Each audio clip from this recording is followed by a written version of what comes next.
Gleam is one of our variants of a quick detailer we have.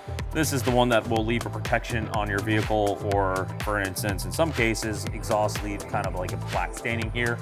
It'll clean up the stain over there. But to kind of demonstrate the usage of the product, there's two ways you can use quick detailers. People in every industry is gonna tell you can't do it this way or that way. Simple enough, you can lightly spray it on a surface, wipe it into the surface, and polish it off very easily. Check for any streaking or marks like this, and just knock it off. You can feel on the surface where it's been applied. It'll make it a little smooth and slick, give it some protection for a short duration.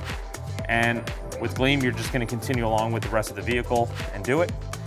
You can also spray it inside the towel if you want to and spread it that way, whatever is your personal preference. If you're doing this outside, I always recommend just doing it maybe on top of the towel. But with like any product or anything you use in this industry, always check for any residue you might leave on the corners. And pretty much that's it for the usage of Gleam.